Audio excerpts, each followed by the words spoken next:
We're listening to Keith Kodet breathing. Really? Oh, jeez. I'm sitting here. I didn't know you were recording. I'm responding to a buddy of ours who was asking me if I had something that I could grab at one of my demo sites. And I was just like, oh, well, maybe. I'll let you know if I do. So Nice. But, yeah. So there's that. I might keep that. That's really funny. Oh, my God. I'm having fun with this, man. I don't care. Oh, jeez. All right. Well, how about we talk about some truck stuff today? All right, let's do it.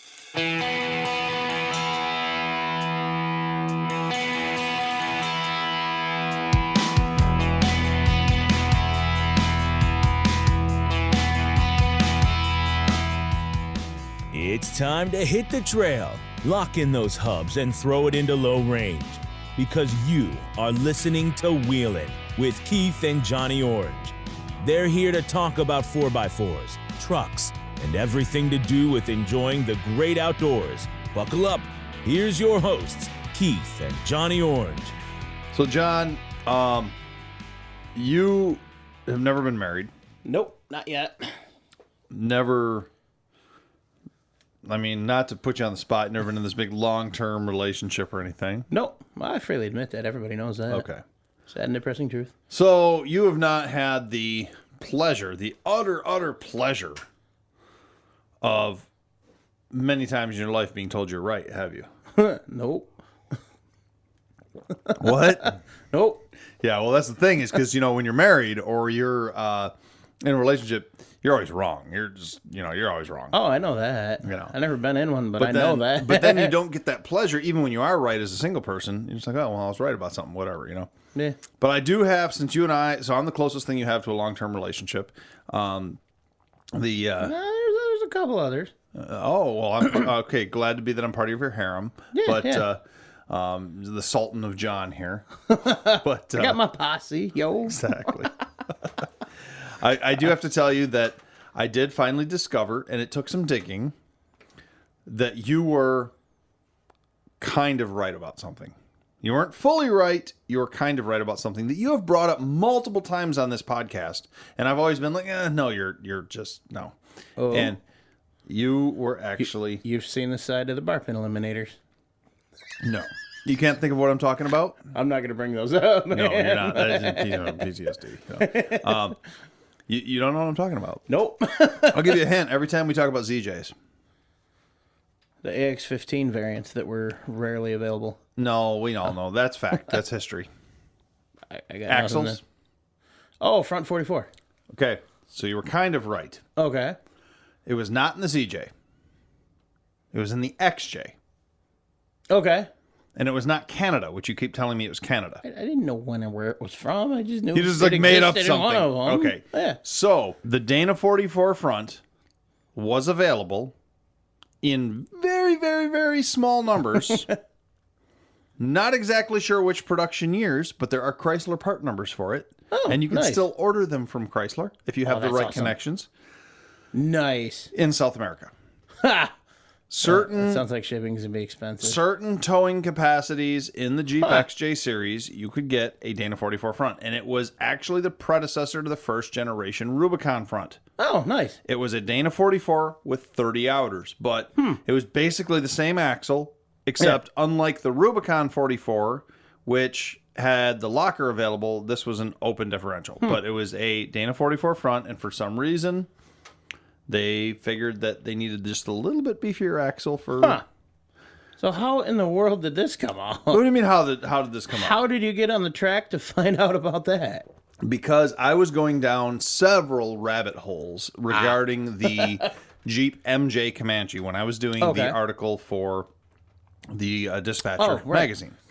And I was going down different things, and I was looking up rare MJ options and things like that. And I actually started kind of going off into some XJ stuff for a minute, and then got As into... one does. There was a guy somewhere, I don't even remember what forum it was. It was a really old post, and he mentioned how he had gotten a dealer to order him a South American Rubicon, or not Rubicon, South American 44 front from an XJ to put into his MJ build. Nice. So then I started looking at it, and I'm like, what is this guy talking about? Sure enough, for several years, not exactly sure which years, it does look like it was mid-90s. In South America, you could get a Dana 44 front. Nice. In a Jeep XJ. Imagine that's going to be real hard to track one of those down. I don't know. Now, I didn't happen to write down part numbers or anything like that. He did, I think in one of his posts he mentioned it.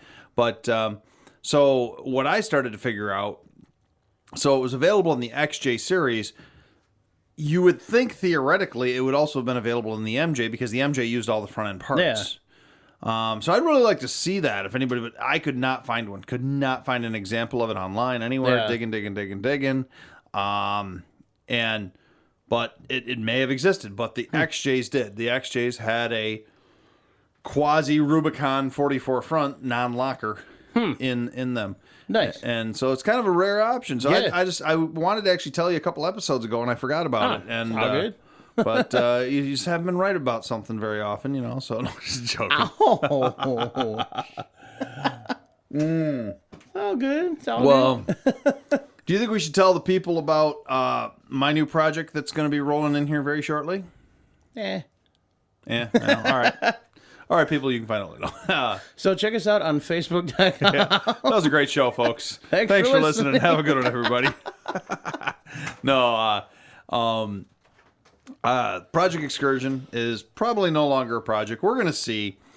She's just getting so rough around the edges, and trans is slipping and leaking oil like crazy, and the body gets rougher every year, and it's going to be time to replace it or fully rebuild it. Of course, if I fully rebuild it, I do not have something else to drive for work every single day. What about the 55? Well, I mean, I could drive the 55. You have like 4 cars out there. I do, but nothing is like a heavy-duty work truck except for the Excursion. True. So, I've been looking for several months now at a crew cab long bed truck. I'm pretty picky on this. I want a 4-door, 8-foot bed truck. With a 4-wheel drive, but I do not want a dually. And this sounds like perfect truck to me. What's that? Being that picky about it. That's not picky. That's just awesome. Well, yeah. I mean, it's really what I need for what I'm doing. I don't need a dually. I don't haul that heavy in the bed. I really don't need a dually. I don't want the extra tires, the extra maintenance, the extra width. Get a dually and just put one of those really fat rear tires on. I could do racing that. Slicks. I could do that. Actually would be kind of cool. I've seen it before. Yeah. But, so I'm looking at all these trucks, and right now, the truck market, because of the computer chip shortage with Ford and GM, and I guess it's even affecting Toyota now, too, the used truck market. And that's something else. I pretty much have to go diesel because I drive so many miles. Damn. I know. I just drive so many miles that unless I got, which they didn't put that particular set of options, at least not commonly. I don't think at all in like a, you could have got a 2500 series Chevy with a 6-liter gas in it. Still kind of hard to find. Yeah. Not a real common truck. Usually when you get to that size, they're diesels or they're big V8s. And, the big V10 Fords and the big V8 Chevys that are a couple years old and stuff, you're talking stuff that's getting 6, 7, 10 miles a gallon. If you're lucky. Yeah, exactly. Downhill with a tailwind. Exactly. Yeah. So I still got to be diesel. And so I've been looking at all these different trucks, and I was actually starting to think, because I really want to pay cash for something. I says I'm thinking probably. I know a guy in Detroit. I mean, well, there's that. So I was thinking either something really old. I went out. In fact, I looked at a '96 Chevy diesel that was a crew cab 8-foot bed. And unfortunately, the guy he was the original owner, only had 90,000 miles on it. But it had spent his entire life parked right next to his boat dock on his lake. Uh-oh. And it was, the entire driver's side had at least 2 foot of rust all the way up it. And bummer. I was like, the passenger side looked great. Yeah. I was like, nope, not doing this. So I've been looking around. Well, the stars aligning as they may be, my parents' company had some work trucks. They had I believe it's a 96 Dodge P-Pump Cummins 12-valve 2-wheel drive truck. A lot of miles on it, but still runs great. Blew the trans, and it's got some pretty bad frame rust, so they decided we're retiring this one. So that truck's sitting there, and with a decent Cummins motor in it. Yeah. Only got 500,000 or so miles on it. It's just barely broken in. Exactly. And then a couple weeks ago, their new truck they had bought for the company, quote unquote new, was a 2008 F350 from down south that was crew cab, 8-foot bed, 2-wheel drive. So you got the big Super 60 front in it for, it's a 4-wheel drive.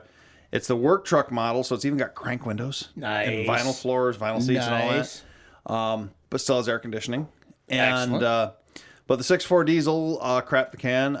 It blew the head gaskets, the oil cooler. It still runs. That. Yeah, exactly. It still runs good, but it's just pouring oil and smoke, all these funny things. So I made a package deal for the pair of trucks. They gave me a pretty good deal on the pair of them. I'm going to be bringing them over here, and the plan is to pull the 12 valve out of the 96 truck. Probably regasket the motor while I have it out. Might as well. Clean it up, regasket it. Power wash with some purple power. Yep, exactly. And then drop it into the 08 Nice. Ford. Obviously, that's a swap that's been done hundreds, if not thousands of times at this point. There's companies like Diesel Conversion Specialists, and there's D-Stroked, and there's other ones out there. I think Farmstrong. You have to get the valve covers.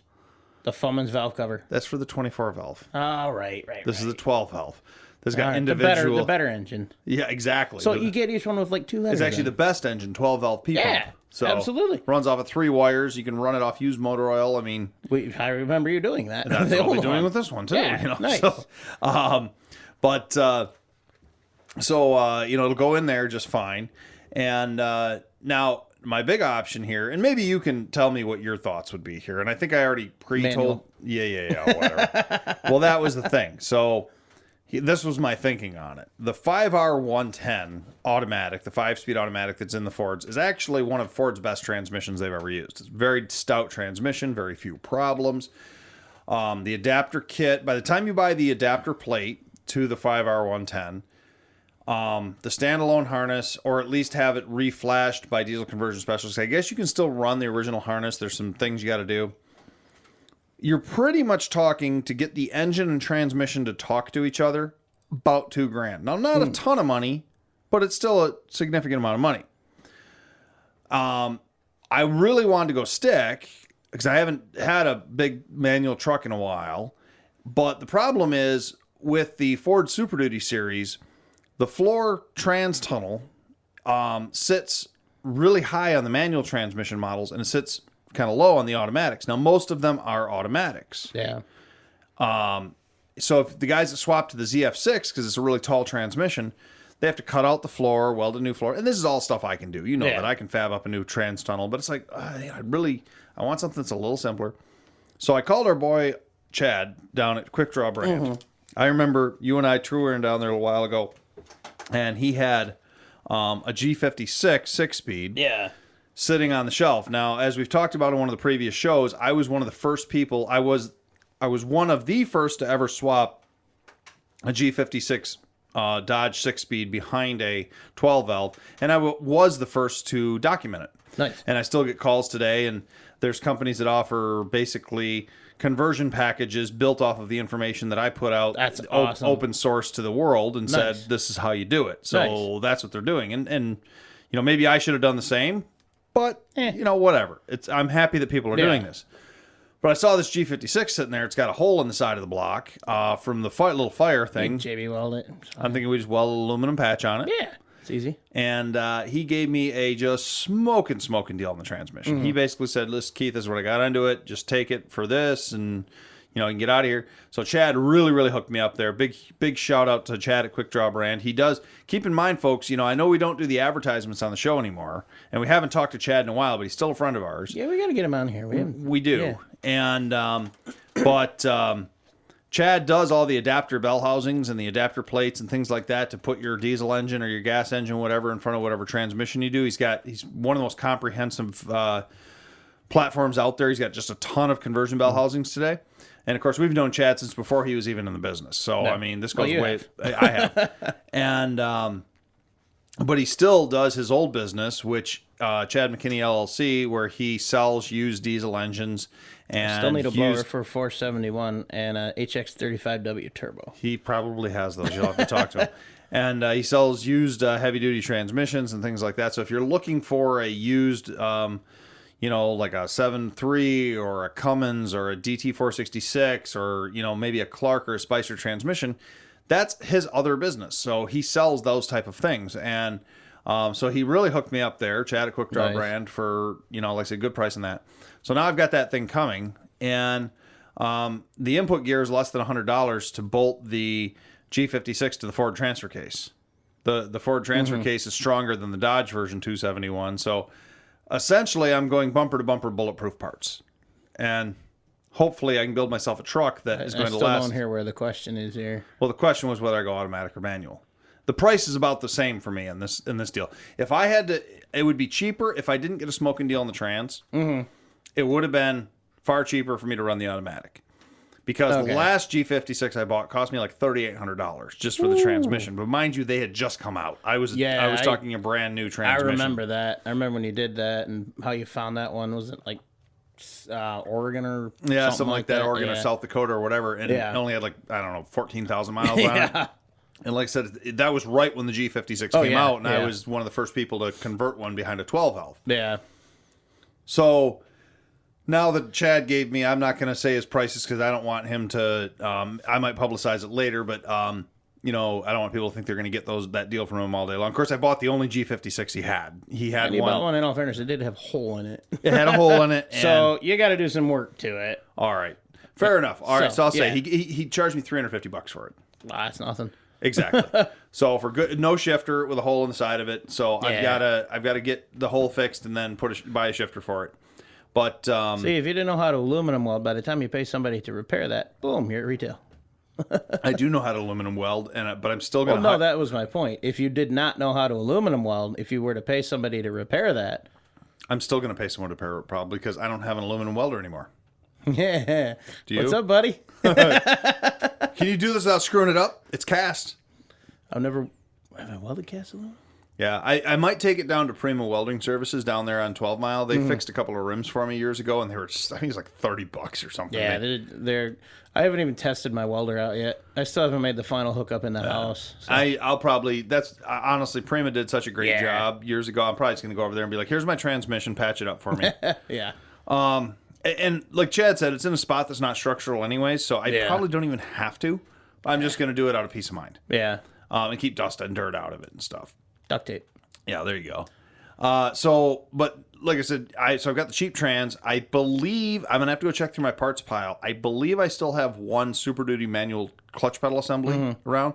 If not, you can buy a brand new Super Duty clutch pedal assembly for $150 in Rock Auto or less. That's nothing. I wouldn't even consider that at that point with what you're putting into it. Exactly. But the G56 sits shorter than the ZF6, the Ford version trans.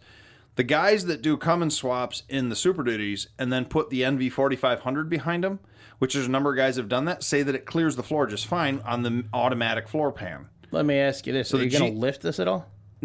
Lift the truck or body lift or just suspension lift? Either. Well, I'm not going to body lift good call. But, I mean, in either case, are you going to do anything for more... Just overall more clearance for the swap. I am the lifting wouldn't give me any more clearance. The engine and trans go. You don't need You don't need to lift it at all for that. Well, all I was gonna say is if you're doing that, you could use like a trans mount lower that mount a bit, which would be better for your driveline angle and give you that extra clearance. Well, yeah, I don't think I need to because what I was gonna say is when I did the because the 97 Dodge that I documented or one of the first G56 behind a 12-valve swap, that was originally an MV4500 truck. Pulled the MV4500 out. I had a bunch of guys tell me, including the first guy because there was one guy before me that had done the swap. His write-up was not really a write-up. It was literally like, here's what I did. I bolted it in. Here's the parts I used, blah, blah, blah. Yeah, figure it out. Yeah, exactly. Yeah. I had reached out to him. He was kind of standoffish. He told me I was going to have to sledgehammer the hell out of the floor pan to get it to fit. Ha! He was wrong. Yeah. The G56 fit it just fit. But what I had to do, I think the reason he had to sledgehammer it is he didn't tilt the motor back. I put a cherry picker on the front of the motor tilted the motor back just a little bit. I had to undo actually, that was something I didn't know and I learned later. I had to undo the turbo boots and the intercooler boots because I tilted it back so far I'd popped them off. So when I fired it up, I'm like, I had no power. What's going on? Well, I had popped off the... Nice. So anyway, so you take off those. You can rock the motor back far enough, get the trans in there, then jack it up. And I still had... It didn't rub on the floor. I still had maybe half an inch, 3/4 of an inch clearance. So I'm thinking that since the NV 4500 does fit under the automatic floor pan in the Super Duties... Pretty damn close. Thinking I might be able to run the automatic floor pan and not have cut the floor at all. Let me ask you this. Besides the badass factor, the stick with that massively awesome swap, how much is that Ford transmission worth? Oh, selling the 5R100? Yeah. Or 5R110? I don't know. I had one in a F350 I bought a couple of years ago that I parted out that it already had been parted out, and I finished parting it out essentially. I bought it for a few parts I needed. Yeah. But that trans had heavy corrosion on the drive shaft, or not the drive shaft, the flange that went to the transfer case. And it ended up actually breaking part of the tail housing off the back of it. And I never saw the trans operate, so I had to sell it with, I was told that the truck was a running, driving truck that they had purchased at an auction to pull the 6.0 out of and put into a truck that needed a 6.0. So I sold it under the... may or may not work. Yeah, may or may not work. And I think I got like $350 for that trans. So this one still, I can actually literally drive someone down the road and show them the trans works. So call it $450? Yeah, $500? So that means your manual swap just dropped in that much money, and you have that much more to put into the truck bill. That's true. The only other thing is I will most likely have to have the drive shafts, the rear drive shaft lengthened and the front drive shaft shortened. I have seen that there's a couple guys, and I'm still trying to do some research, and of course I can find this by just measuring some stuff at junkyards. There's a couple different lengths of the drive shaft depending on which year and which trans the Super Duty had. Yeah. Fortunately, they all bolt in the same. That was my next question: are the yoke or the U-joints all the same? As far as I know. Gotcha. So that's the nice thing about Super Duties. They kept a lot of that stuff pretty universal. Nice. And so I may get lucky and say, okay, well, my stock 5R110 drive shafts aren't going to work, but maybe the ones from an old E40D or from a ZF6 truck or something are going to work. It's hard to find them from a ZF6 truck because those trucks are pretty rare to start with. I don't know if our buddy Lucas still has that massive pile of drive shafts, but he might have something he can use too. He doesn't have any Ford. I have a couple Ford Super Duty ones, but he wouldn't. So, but I mean, worst case, I get them shortened and lengthened, and especially if and back to your question, do I plan on lifting the truck? Not for the engine and trans, but I do plan on probably eventually doing a 3 or 4 inch lift and maybe running like 37s on it or something. No, I was just in the point of you could lower it and that would help your angle and everything and give you that clearance. But if you got the clearance, then that part's irrelevant. Yeah, I'm hoping that it fits. I could not find anyone. I'm sure it's been done, but I could not find anyone that's run a G56 behind a Cummins in a Super Duty yet. So there you go. You're another pioneer here. We'll find out. I mean, like I said, I'm sure someone's done it. Yeah. I just am probably maybe the first one. I may diagram it out this time. I'm not really active on forums, so if I do it, maybe we'll do it through a YouTube series or something. Another thing is I did look on eBay, and even core 6.4s that are rebuildable sell for a decent amount of money. I might, by the time I sell the engine and the trans that are in the 08, I might recoup the purchase cost of the truck and the two trucks. I'm hoping I do. Or if there's anything I can use off either of these, but I don't think there is. Well, the Dodge truck has got a Dana 70 full floater rear in it. It's got the big 1450 drive shaft in the back of it. The Dodge otherwise is pretty beat up and pretty rotted. There's not a lot of great stuff on it. Yeah. It does have a decent hood and grill and some doors and stuff, so I'll probably part out a little bit for anybody that's really doing a second gen, but there's nothing of big money there. It's it's stuff that's like $20, $50 here and there. Yeah.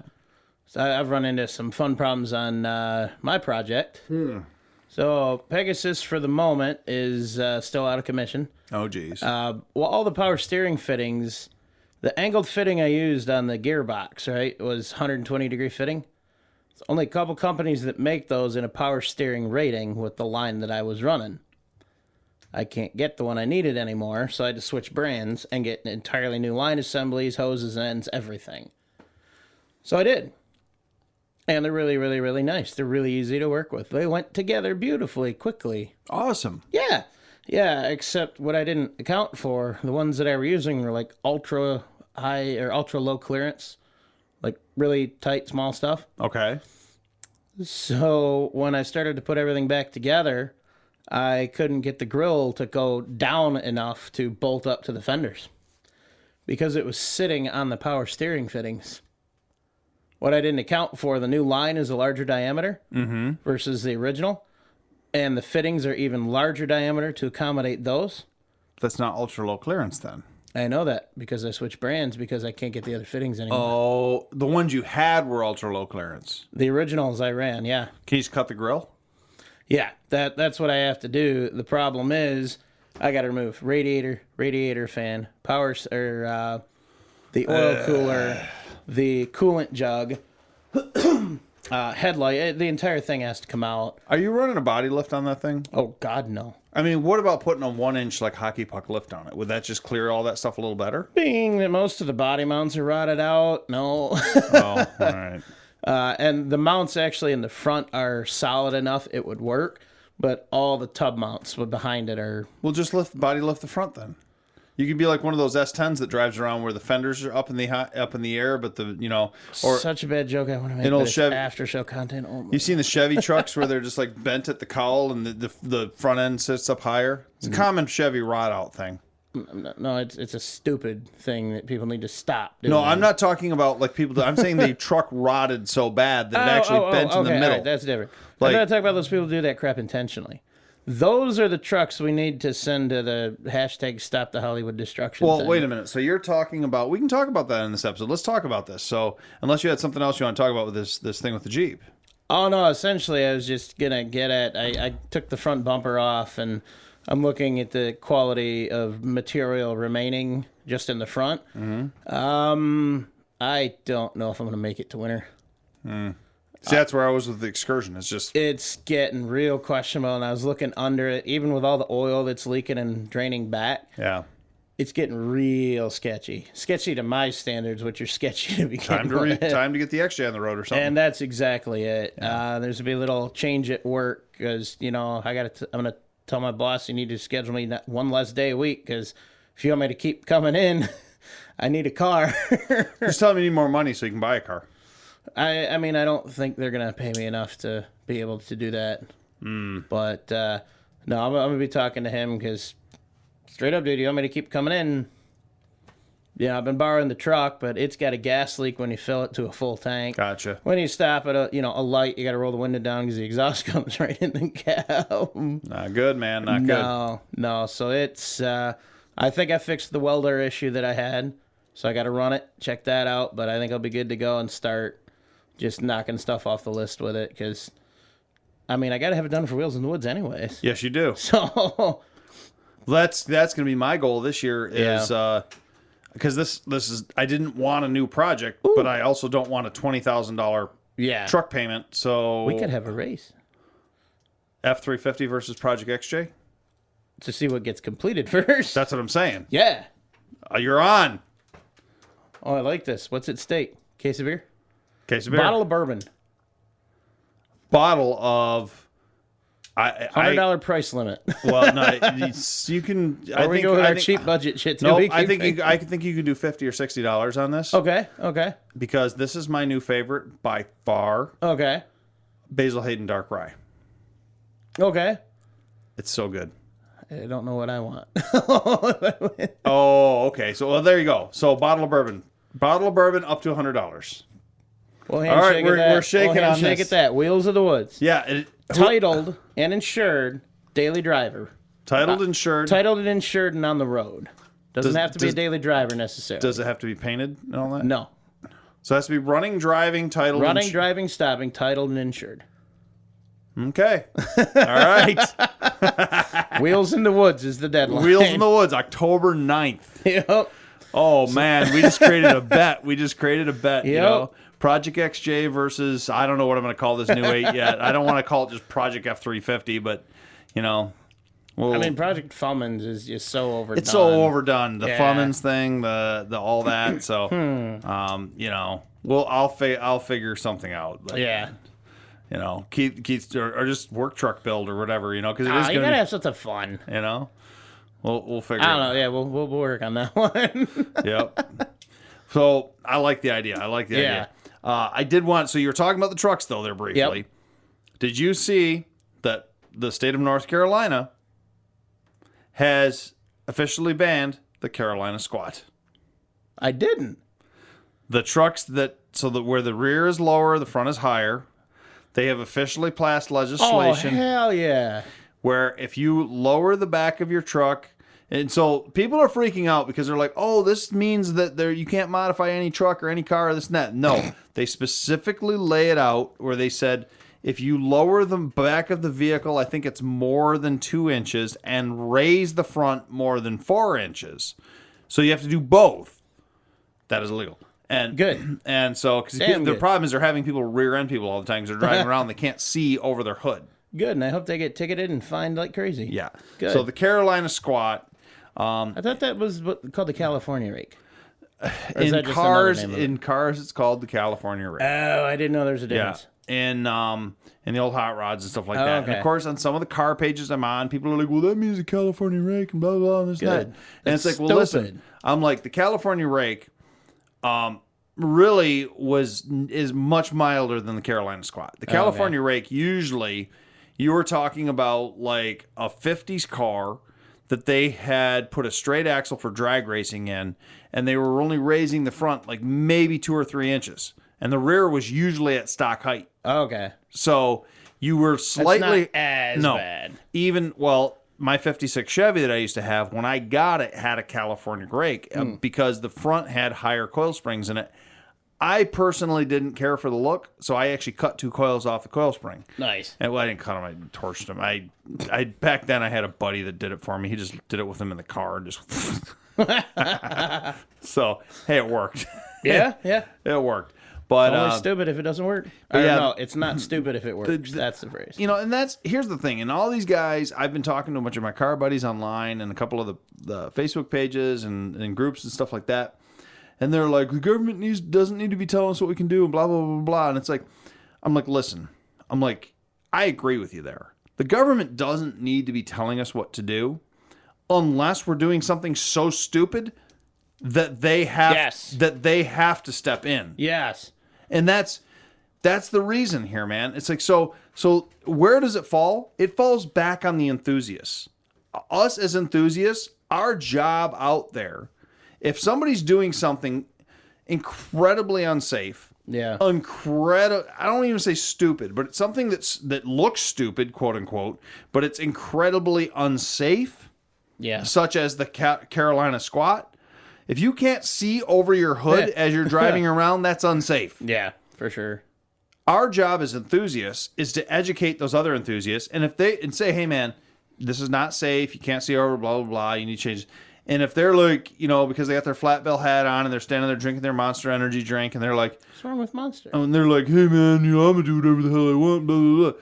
If that's just Kyle. It's okay. Yeah, if Kyle's like that, then what you do is, then our job as enthusiasts is to shame them and make fun of them. Yes, agree. Because, that's where you're going to get shamed. It's, as bad as that sounds, sometimes you have to self-regulate in a hobby or an industry. If you don't self-regulate and you get people to go, because then they're influencing young kids. And young kids don't realize. It's no different than, these guys in the 4x4 community. They're like, oh, I want this big jacked up truck.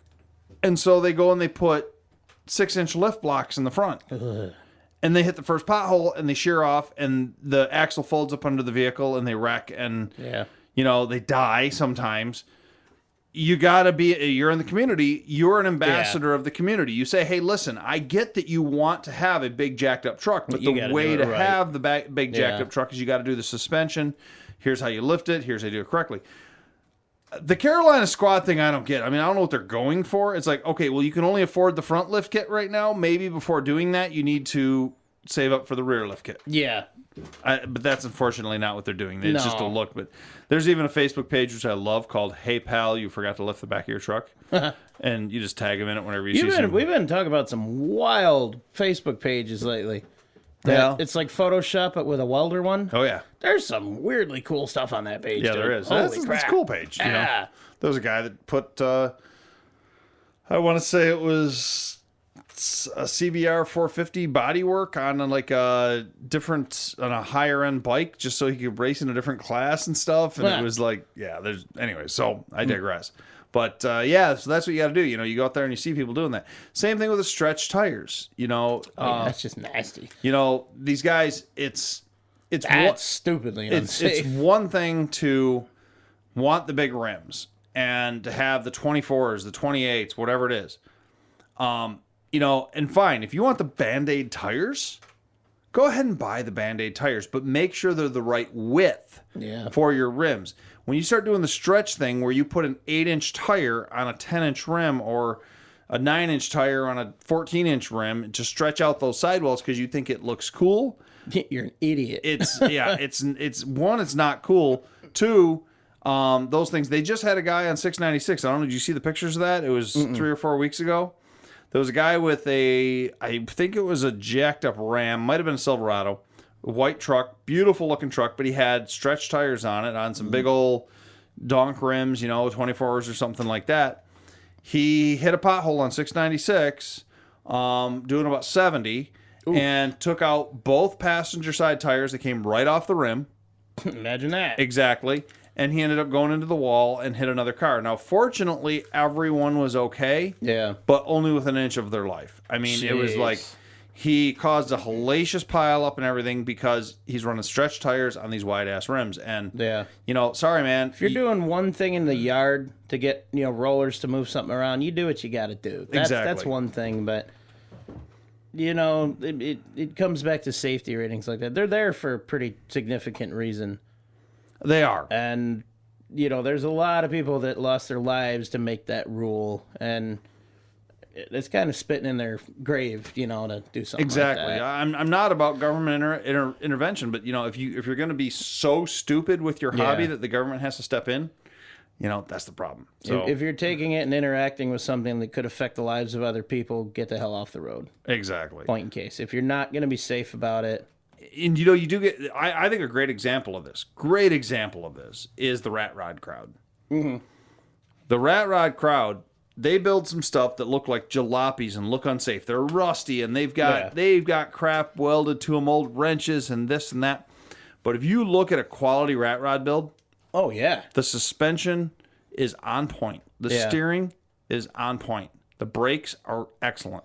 These guys aren't going around running a bunch of sketchy stuff there. No. They're putting the money where it's important. Exactly. And so that's what they're doing. What's looking bad is what doesn't matter. And they're very good at self-regulating it. I was on one of the Rat Rod pages I was on. This guy was trying to build something, and he was doing this and this and this, and I don't remember exactly what it was, but there was about a half a dozen people that jumped on right away, and they're like, man, that brake setup that you have on that thing is unsafe. They're like, you know, you might think it looks cool, but you need to change out this, this, and this, and this. And the guy got a little defensive, and they're like, listen, they're like, you are trying to run around, you want to be able to drive this thing. You know, if you want our cars to be illegal, then you keep running crap like that. Yeah. You know, there's ways you can change it where you still have the look. Yeah. But that's how you get the one guy that ruins it for everybody. Exactly. That's exactly it, you know. And, you know, and you see that in the 4x4 world where guys start, you know, just running Tractor Supply, Heim joints and stuff for their steering and, you know, just doing sketchy weld up stuff on their steering. If it's off-road only and not in any sort of race or high speed, that's different. Exactly. Yeah. But, so, you know, I mean, there's a lot of that, but, you know, man, I'm excited for my new project. I'm excited for your XJ. Our bet stands. Our bet stands. Oh yeah. As witnessed in this episode, we're I mean, we're good. Okay. So just 100% Basil Hayden's dark. You said Basil Hayden's dark rye. Dark rye. Okay. Or I'll change it up at that point. I'll just find a bourbon that's $99.99. Just get my money's worth out of this thing. I'm probably good with just some Buffalo Trace, honestly. What's that stuff like? $40 a bottle? The fifth is like 30, 35, depending where you go. We're gonna have some fun with this one. Oh yeah. I might find something crazy. I don't know. I know there's one that's like brewed under this, like aged in barrels underwater. It's called like Ocean or something. Jefferson's Ocean. It's actually not underwater, but it's in there. I think we need to use a hashtag, unless somebody else is using it, we might have to change it up, but hashtag the Great Bourbon Race. I like it. I like it. You know, something like that. We'll start doing our builds and stuff there. Yeah, I like it. I'm not that competitive, but I'm kind of coming in a bottle of booze, you know. I'm a cheap bastard, so that's my motivation. You better get that thing to Wheels in the Woods, man. I'm beyond that motivation. I need it because I don't know how much longer the Wrangler is going to hold out, being perfectly honest. Dude, that frame is getting... What I did not repair on the frame is getting sketchy. Which you'd think what I repaired would be sketchy first. You never know, man. I went way overboard with that repair, and I gotta... I mean, you know, it just makes sense at this point. From where I need to cut, coincidentally, on my frame back is bad. You know, I gotta find that LJ. Cut, weld, repeat. Cut, weld, repeat. That's all you need to do, man. Yep. So, well, John, with that being said, unless you got anything else... No, I think it's pretty much it. We've talked a little bit about Wheels in the Woods. I do want to mention to folks, October 9th, 2021. So if you're listening to this podcast 4 years from now, you're going to need to find a time machine. But well, no, just listen a couple episodes on and you'll hear how it went and who won the race. You will. And then you'll also find out what Wheels in the Woods, you know, hopefully by 2024, 2025, we're going to have 1,000 people there. We'll see. That would be awesome. But Wheels in the Woods 2021, October 9th. And it's in Clay Township, Michigan. If you go to Facebook and you just type in Wheels in the Woods 2021, you will come up to the page for it. Please click that you are coming to it or you're interested, just so we kind of get a head count of who's all coming. And actually come out, of course. And actually come out for sure. With friends and vehicles. Exactly. Yeah.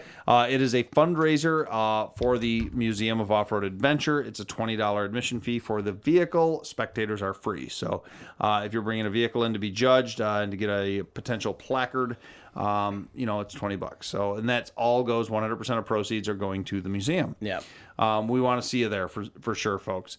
And speaking of the museum, John and I are both involved with the Museum of Off-Road Adventure. We both sit on the board there. That's in Clay Township, Michigan. It is there's not actually a board, though. We just sit on chairs. Yeah, that's true. Yeah. I can make a board. Please. Oh, okay. Can we make it a round board? Oh, then we can call it a round table. Oh, my God. So then, but anyways, we have a beautiful museum there. It's growing every single day. We actually just got an awesome donation. I'm going to say a first name, not a last name, but her name's Nancy. Her husband unfortunately passed away. Gave us a couple of boxes of toy Jeeps, some of them very vintage, some of them very new. We're going to put them on the shelves in there. It'd be one of our newest displays. Plus, we just recently got the hovercraft. People keep donating things to the museum. It's been a great thing. And we want you to come down and check out the museum. And that's at 8061 Marsh Road in Clay Township, Michigan. We are very, very soon, probably by the time this podcast airs, we're going to have announced an opening date post-COVID here. But for the time being, if you would like to make a reservation to come down and see it, 877-FWD-MORA, M-O-R-A. You can call up and you can make an appointment to come see the museum for a private tour. And one more thing, Facebook, Twitter, and Instagram, we have accounts for both the Museum of Off-Road Adventure and for Wheelin'. So you can find both of them by just searching for Wheelin' with W-H-E-E-L-N apostrophe, no G, and the Museum of Off-Road Adventure. Make sure to follow us on all of those platforms or whatever platform you prefer. We prefer you follow us on all of those platforms. But John, with that being said, absolutely. You know, the whole, what is it? Like, subscribe, share, follow thing. Do all of that for the Museum of Off-Road Adventure and for us too. You know, make sure you're liking, subscribing to the podcast. Hopefully you like, you know, more than just this episode. Oh, yeah, I've heard of the podcast. Or you're going to make us sad and cry and drink our bourbon in the corner without ice because we're sad and don't care and all is lost. But oh, jeez. Anyways, yeah, check us out there. You can interact with us a little bit more if you want to on Facebook, our 4x4 Talk page. Just type 4x4 Talk into your search bar, search that up. A couple quick questions get you on the page. post back and forth with us, pictures, comments, questions, anything you want to do there. Share with us your build, your thoughts. What do you want to hear more on the show? What don't you want to hear? Unfortunately, you will always hear Keith and I. We're not going anywhere. Oh. So check it out. See what you think there. And if you got a wager and you want to bet on this Keith versus Johnny Orange on XJ versus so mind you, John's been working on his project for like 12 years now, and Keith has not even started this project. He just purchased the vehicles. So if you want to bet on who's going to be at Wheels in the Woods, I should tell you how much faith Keith has in my project here. So here's my bet: is Keith is going to be towing Project XJ to Wheels in the Woods behind his F350. Ouch! Oh boy. Yeah. Well, if you want to hear more into the discussion that I think we're going to get into in the after show, check us out, patreon.com/wheelinradio. Access lows $2 a month. Get you a lot of bonus content, some exclusive after show only stuff. We do throw a couple outtakes on there occasionally when we have some at the end of that. And check it out. Let us know what you think. There's a couple different tiers on there. I don't remember the price tiers off the top of my head, but different ones to get you some stickers, shout out on the show and all that. So with that, we're going to say thanks for listening and have a good one, everybody.